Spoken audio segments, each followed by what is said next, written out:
Mr. Kelly. Thank you, Mr. Chairman. Thank all of y'all. And Mr. Stewart wanted me to yield time just to tell you thank you for what all y'all done in the national security world and what you've done for our nation, especially in the IC. So he wanted to thank you all for being here, and I relay his best. Second, Mr. Lobiondo, I kind of see the world the same way that you do in a lot of ways, and I've made over 20 visits to Africa, mostly in North Africa, the Sahel, and those areas that a lot of people don't go to. I also think there's a lot of value that we are missing in the Southern Hemisphere, and I don't see that as violent extremism or terrorism and all those things. I see it as the great power competition. Can you comment a little bit on just what the longevity of relationships, being in those places, and do you agree with me that South America is a huge return on investment if we just invest a little there? Congressman Kelly, thank you very much, and thank you for your willingness to get out to these remote places and see firsthand what is going on. I totally agree with you that Southern Hemisphere, South America, is critical as we move forward.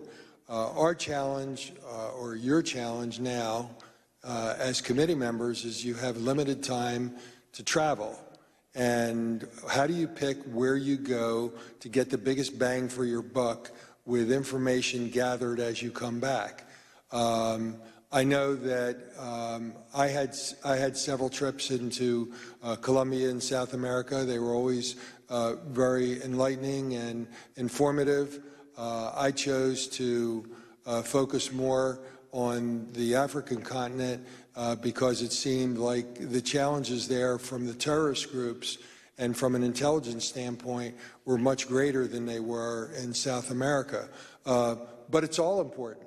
I mean, you know, throw a dart anywhere on the globe and you've got a challenge that you've got to deal with. So as you try to figure out what you're going to do and how you're going to do it, I think the feedback you will get from the people on the ground will be critical, as it was for me, with understanding what needs to be done, why it needs to be done, and maybe as importantly, because so few members travel with security clearances that you do, to be able to communicate with your colleagues those critical areas that should be very often are passed over because, listen, there are time constraints. You only can do so much with the time allotted, but colleagues need to understand why you went to Africa, what you found out when you got there, or South America, or some other place that's on the globe.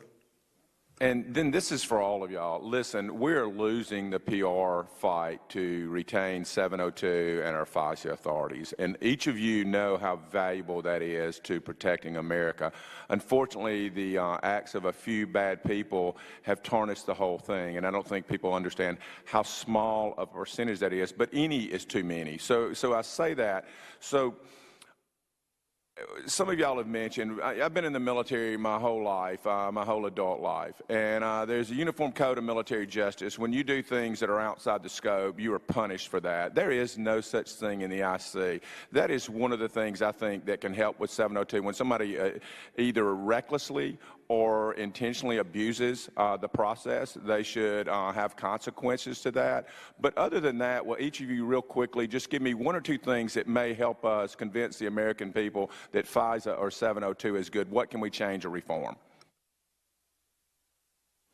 Well, to add to that, I would say publicize, get the FBI to admit, as they now have, what the abuses were. See if you can craft amendments specifically aimed at curbing abuses and making those who willfully or willfully negligently violate the lawful boundaries pay the consequence. I think that would be very helpful. But to keep in mind, there are two competing, but they have to be reconciled, goods here. One is protecting the security of America, and the other is protecting the privacy of Americans. We actually can walk and chew gum at the same time. If I could just add, though, to the travel deal. When I was here, we went to North Korea once. That was very interesting when Porter Goss was the chairman. And we also went twice, or I went twice, to Libya. and met with Muammar Gaddafi before the fall. And I remember after he fell, I asked, who is guarding the arms caches? And I was told, oh, they're safe, no problem. Well, guess what? All those arms migrated to the Sahel, which is a basically ungoverned part of North Africa. And so it is really important. Frank is right to pay attention. And final comment, there has been one ISIS attack in the Western Hemisphere. It wasn't in the US, it was in Argentina, and it was in the 90s, and it was a Jewish center. And so we need to keep eyes on South America. We need to keep relationships up, and hopefully some of you will have the opportunity to do what Frank did, which is to check in with a lot of austere places that need to know that we're paying attention. My time's expired, Mr. Chairman. I'm going to just add to what my colleagues have said, especially Jane, for the AMIA Jewish Community Center in Buenos Aires, Argentina. It was the largest terrorist attack by Iranians. It was an Iranian terrorist attack, and on the day that the independent prosecutor was going to present his evidence to the authorities in Argentina, he had a mysterious death, and undoubtedly the Iranians were behind that as well.